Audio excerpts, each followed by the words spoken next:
कल दिल्ली पुलिस की special cell ने न्यूज क्लिक के संपादक प्रवीर पुरकायस्थ और एचआर हेड अमित मुखर्जी को गिरफ्तार कर लिया। मगर उससे पहले सुबह 6:30 बजे से न्यूज क्लिक के एम्प्लॉइज और मेरे जैसे कंट्रीब्यूटर्स कंसल्टेंट्स के घर पर भी दिल्ली पुलिस पहुंची। और न सिर्फ दिल्ली पुलिस हमारे घर पहुंची, बल्कि उसके बाद हमें लोधी कॉलोनी स्थित दिल्ली पुलिस स्पेशल सेल के मुख्यालय ले जाया गया। हमसे पूछताछ हुई और सवालों के जवाब हमने दिए। इस वक्त मीडिया में, सोशल मीडिया में मेरे पक्ष और विरोध में बहुत कुछ चल रहा है और मैं जानता हूं कि आपके जहन में कई सवाल होंगे कि कल किस तरह के सवालात किए गए और मैंने उनके क्या जवाब दिए। और कल दिल्ली पुलिस ने जिस तरह से मेरे घर में प्रवेश किया, क्या उसके बाद मेरी पत्रकारिता में कोई फर्क आएगा? इन तमाम सवालात के जवाब मैं अब आपके सामने देने जा रहा हूं। सबसे पहले दोस्तों, मैं आपको बतलाना चाहूंगा कि सुबह 6:30 बजे दिल्ली पुलिस मेरे घर में प्रवेश करती है और उस टीम में न सिर्फ दिल्ली पुलिस होती है बल्कि सीआईएसएफ भी होती है। इसके अलावा एक महिला पुलिस भी होती है और उत्तर प्रदेश पुलिस के जवान भी होते हैं। यानी कि मान के चलिए पूरी प्लेटून जो है वो मेरे घर घुस जाती है। उनमें से एक पुलिस वाले के हाथ में डंडा था और हथियार भी थे। उसके बाद मैंने उनसे सवाल पूछा कि आप यहां क्यों आए हैं, तो उन्होंने कहा कि हम टेरर लिंक्स को लेकर, आतंकवादियों के साथ रिश्तों को लेकर छानबीन करने आए। तो मैंने बोला बिल्कुल। और उसके बाद शुरू हुआ सवालों का एक दौर। वो सवाल क्या थे दोस्तों? वो सवाल ये थे दोस्तों कि क्या आप सीएए एनआरसी को लेकर शाहीन बाग गए? क्या आपने दिल्ली में जो दंगे हुए थे उसको लेकर ग्राउंड रिपोर्टिंग की या उस पर आपने कवरेज की? क्या आप किसान आंदोलन को लेकर कवरेज कर रहे थे? यही नहीं, मुझसे यह भी पूछा गया कि क्या आपकी पोलैंड में किसी से बातचीत होती है, क्या ब्रिटेन में आपकी किसी से बातचीत होती है, या ऑस्ट्रेलिया से आपको फोन आते हैं जिनसे आप बात करते हैं? ये तमाम सवालात मुझसे किए गए और ना सिर्फ एक बार दोस्तों, क्योंकि ये सवाल तो मेरे घर में पूछ लिए गए थे। उसके बाद जब मैं लोधी कॉलोनी के दिल्ली पुलिस के स्पेशल सेल गया तो यही सवाल मुझसे बार बार पूछे गए और 4 अलग अलग लोगों ने इन सवालों में थोड़ा बहुत संशोधन करके मुझसे पूछा। सबसे पहली बात, हां, दिल्ली में जब दंगे हुए थे तो उस पर मैंने शोज किए थे। मगर चाहे दिल्ली दंगे हो, किसान आंदोलन हो या फिर शाहीन बाग को लेकर जो आंदोलन चल रहा था, मैं कभी भी जमीन पर नहीं गया, ऑन फील्ड रिपोर्टिंग नहीं की। और उसको लेकर मैंने पुलिस को यह भी बताया कि मेरे साथ कुछ व्यावहारिक दिक्कतें हैं और ये कि मेरी पत्नी जो है वो कानपुर में पोस्टेड है, लिहाजा मेरे लिए घर से निकलना थोड़ा मुश्किल होता है क्योंकि मुझे अपने बच्चों का भी ख्याल रखना है। तो एक तरह से कहा जा सकता है कि मैं अपना सारा काम अपने स्टूडियो में बैठकर करता हूं और मेरा जो सारा काम जो होता है वो न्यूज एनालिसिस होता है। यानी कि ऑन फील्ड रिपोर्टाज मैं इस वक्त करने में असमर्थ हूं, मगर हां, जो घटनाएं होती हैं उस पर मैं बेबाकी से अपनी राय रखता हूं। मुझसे यह भी कहा गया कि क्या आपकी स्टूडेंट पॉलिटिक्स में दिलचस्पी है? जेएनयू के अंदर जो राजनीति चल रही है, क्या आपने वो कवर किया? तो मैंने दिल्ली पुलिस से कहा, हां बिल्कुल। आपको याद होगा कि कोमल शर्मा और उसके साथ कई गुंडे जो हैं वो जब जेएनयू घुस आए थे और जब उन्होंने वहां पर स्टूडेंट्स के साथ मारपीट की थी, तब मैंने उस पर न्यूज एनालिसिस किया था। मैंने दिल्ली पुलिस से कहा था, वो कोमल शर्मा जिसे आज तक आप गिरफ्तार नहीं कर पाए, उस पर मैंने शो किया था। मैंने उनसे कहा कि जब जामिया के अंदर दिल्ली पुलिस ने घुसकर सीसीटीवी कैमरे तोड़े थे, जिसके प्रमाण हैं हमारे सामने, तब मैंने वो कवरेज किया था। जब 500 से 700 किसान सिंघू और टीकरी बॉर्डर पर मर गए थे क्योंकि वो संघर्षरत थे, तब मैंने उस पर सवाल किए थे।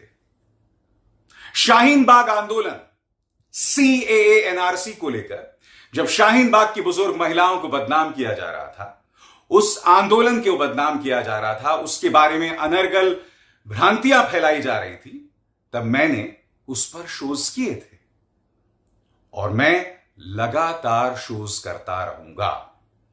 जैसे मैंने बताया कि मुझसे यह भी पूछा गया कि क्या आपकी पोलैंड में किसी से बातचीत होती है, तो जवाब था नहीं। क्या आपकी ब्रिटेन में किसी से बातचीत होती है, तो जवाब यह था कि ब्रिटेन में मेरे एक दोस्त हैं जिनका सिलेक्शन मेरे साथ 1999 में बीबीसी वर्ल्ड सर्विस लंदन के लिए हुआ था, उनसे मेरी बातचीत होती है। ऑस्ट्रेलिया में मेरे दो दोस्त हैं जिनमें से एक मेरे साथ कॉलेज में पढ़ चुके हैं, उनसे मेरी बातचीत होती है।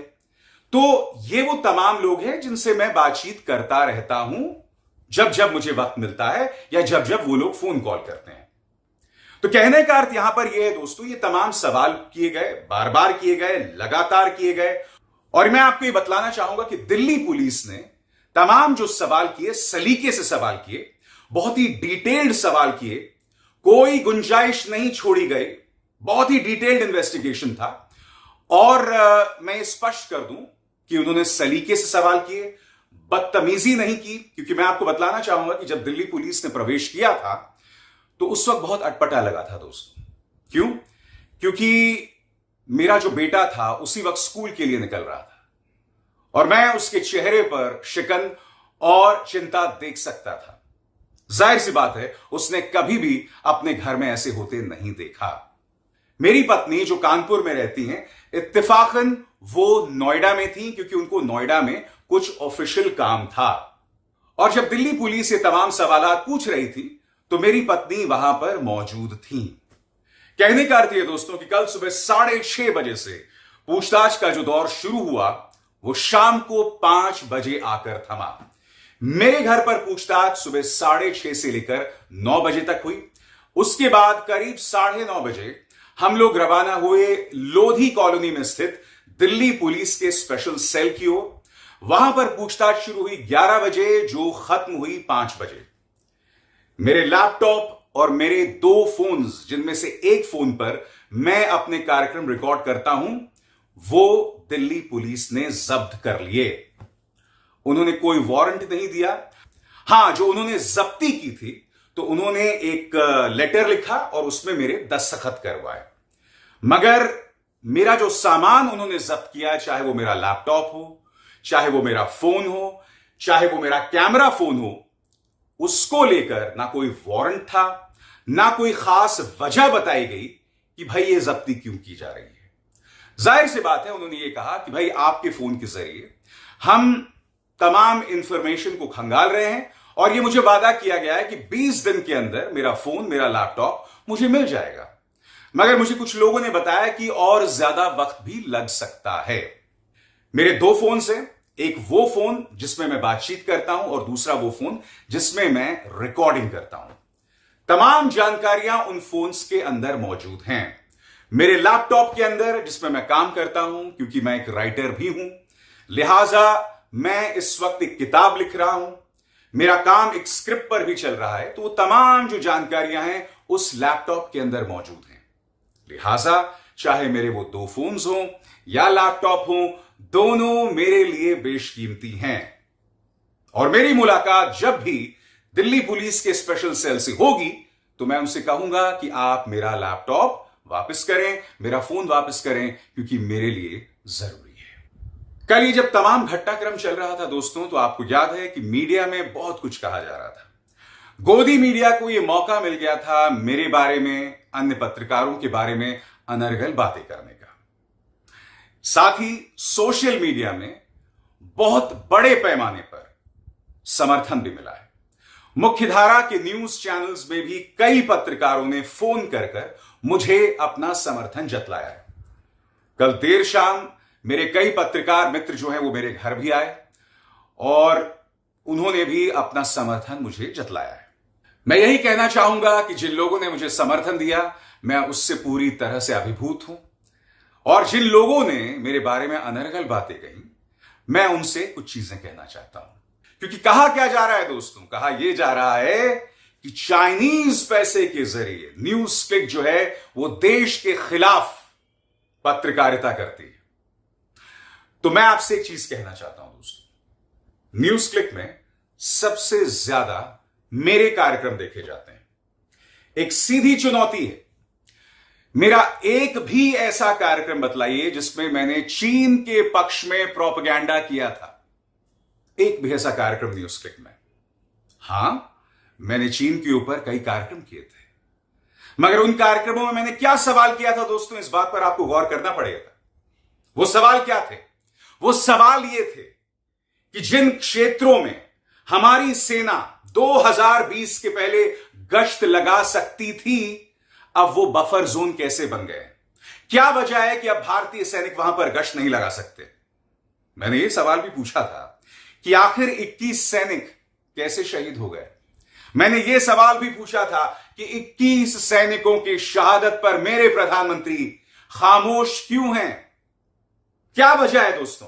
वो प्रधानमंत्री जो इस देश की जनता से कहा करते थे कि चीन को लाल आंख दिखानी है, 21 सैनिकों की शहादत के बावजूद उनके मुंह से चीन तक नहीं निकला। आप न्यूज क्लिक पर यह आरोप लगा रहे हैं कि वो चाइना से पैसा लेकर देश के खिलाफ प्रोपेगेंडा कर रहे हैं। मेरा आपसे एक बहुत ही आसान सा सवाल है।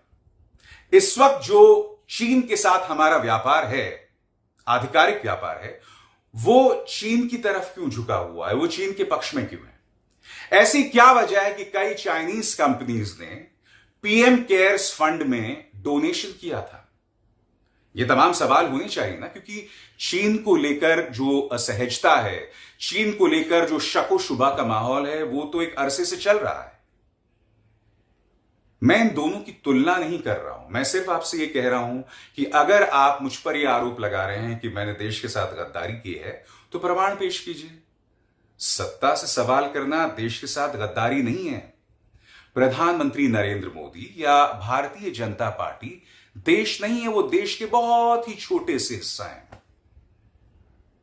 उनसे सवाल इसलिए होगा क्योंकि जिस जगह वो आज बैठे हुए हैं, संविधान, लोकतंत्र मुझे इजाजत देता है, मुझे यह अधिकार देता है कि मैं उनसे सवाल करूं। और ये सवाल जो हैं बहुत आसान सवाल होते हैं, जो कायदे से हर मीडिया हाउस को करना चाहिए। करना चाहिए कि नहीं करना चाहिए? मैं ये नहीं कहता हूं कि मुख्यधारा की मीडिया में सत्ता से सवाल नहीं होते हैं। इक्का दुक्का पत्रकार हैं जो सवाल कर रहे हैं, मगर हकीकत क्या है मैं आपको बताता हूं दोस्तों। 99.999% पत्रकार जो हैं, खासकर जो स्टूडियो में बैठे हुए हैं, वो लोग सिर्फ सत्ता की चाटुकारिता करते हैं। जो लोग सत्ता से सवाल करते हैं उनके खिलाफ भीड़ खड़ी करते हैं, और मैं उस सोच के खिलाफ हूं। मैं इस मंच पर सवाल उठाता रहूंगा और लगातार उठाता रहूंगा। आप इस गलत फहमी में कभी भी मत रहिए कि मेरे घर दिल्ली पुलिस को भेजकर या मुझ पर दबिश डालकर आप मेरी आवाज को दबा पाएंगे। सवाल ही नहीं पैदा होता है। मैं सवाल करता रहूंगा, क्योंकि यह सवाल करना देश हित में, यह सवाल करना सही मायने में देशभक्ति है। क्योंकि जो लोग सवाल नहीं कर रहे हैं, जो लोग बार बार लोकतंत्र की तौहीन कर रहे हैं, जो लोग जनता की आवाज नहीं बन रहे हैं, हकीकत यह है दोस्तों कि यही वो लोग हैं जो सही मायने में देशद्रोही हैं। यही वो लोग हैं जो सही मायनों में देश की जनता की तौहीन बार बार करते हैं, क्योंकि आप उनके मुद्दे नहीं उठाते हैं। मैंने किसानों की आवाज को बुलंद किया। शाहीन बाग की महिलाएं जब अपनी बातें रख रही थीं, उनकी आवाज को बुलंद किया। जब हमारे विद्यार्थियों पर गुंडे हमला करते हैं, तो मैंने उनकी आवाज को बुलंद किया। क्यों? कुछ मामलों में हो सकता है कि उनके कुछ पहलुओं से मैं सहमत नहीं हूं, मगर शांतिपूर्वक सत्याग्रह के जरियों को अपनाकर आपको संघर्ष करने, अपनी बात करने और प्रदर्शन करने का अधिकार है। जब तक आप महात्मा गांधी के दिए गए संदेशों और उनके दिए गए रास्तों पर चलकर अपनी बात कह रहे हैं, मैं आपके साथ हूं। मगर जिस दिन आप हिंसा का रास्ता अख्तियार करेंगे, मैं आपका साथ नहीं देने वाला हूं। चाहे किसानों का आंदोलन हो, चाहे शाहीन बाग आंदोलन हो, ये दोनों ही आंदोलन ऐसे थे जिसमें सत्ता से गंभीर सवाल किए गए थे, शांतिपूर्ण तरीके से सवाल किए गए थे। और दोनों ही आंदोलनों में खास बात क्या थी कि उन्हें बदनाम किया गया था। उन्हें बदनाम करने के लिए मीडिया का इस्तेमाल किया गया था। किसी आंदोलन के बारे में यह कहा जा रहा था कि उस आंदोलन के पीछे पाकिस्तान है, किसी आंदोलन के बारे में कहा जा रहा था कि उसके पीछे खालिस्तानी समर्थक हैं। बार बार उन्हें बदनाम किया गया, लगातार उन्हें बदनाम किया गया।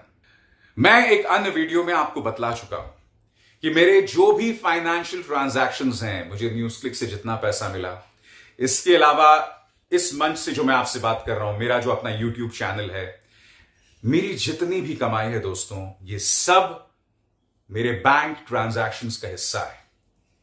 मेरी जिंदगी एक खुली किताब है, और सिर्फ इसलिए नहीं क्योंकि मैं दावा कर रहा हूं, क्योंकि आप में से कई लोग जानते हैं कि इनकम टैक्स विभाग ने मेरे और मेरे परिवार के खिलाफ केसेस किए थे। उन केसेस को मैं लगातार लड़ा था और मुझे और मेरे परिवार को जीत हासिल हुई थी। प्रवर्तन निदेशालय ने जब न्यूज क्लिक पर छापा मारा था तो मुझसे भी पूरे एक दिन पूछताछ हुई थी, और मैंने आपको बतलाया था अपने कार्यक्रम में कि जांच अधिकारी ने क्या कहा था। कहने का अर्थ क्या है, मेरी जिंदगी एक खुली किताब सिर्फ इसलिए नहीं क्योंकि मैं दावा कर रहा हूं, मेरी जिंदगी एक खुली किताब इसलिए भी है क्योंकि मेरे बैंक अकाउंट्स की पाई पाई की जांच भारत सरकार की तमाम एजेंसीज कर चुकी हैं, और आगे भी आप करेंगे तो मेरा आपको पूरा सहयोग रहेगा। इस वक्त दिल्ली पुलिस की स्पेशल सेल जो जांच कर रही है, उस जांच को लेकर मेरा पूरा सहयोग है। एक एक सवाल का मैं जवाब दूंगा, मगर मैं खुद सवाल पूछना बंद नहीं करने वाला हूं। मैं सवाल लगातार पूछता रहूंगा, बार बार पूछता रहूंगा और हर बार पूछता रहूंगा। उन सवालों से मैं पीछे नहीं हटूंगा, क्योंकि बतौर पत्रकार ये मेरा धर्म है, ये मेरा कर्तव्य है, और उससे पीछे हटने का सवाल ही नहीं पैदा होता। और हां, इस मंच पर मुद्दों को लगातार उठाता रहूंगा। अभिसार शर्मा को दीजिए इजाजत। नमस्कार। स्वतंत्र और आजाद पत्रकारिता का समर्थन कीजिए, सच में मेरा साथी बनिए। बहुत आसान है दोस्तों, इस ज्वाइन बटन को दबाइए और आपके सामने आएंगे ये 3 विकल्प, इनमें से एक चुनिए और सच के इस सफर में मेरा साथी बनिए।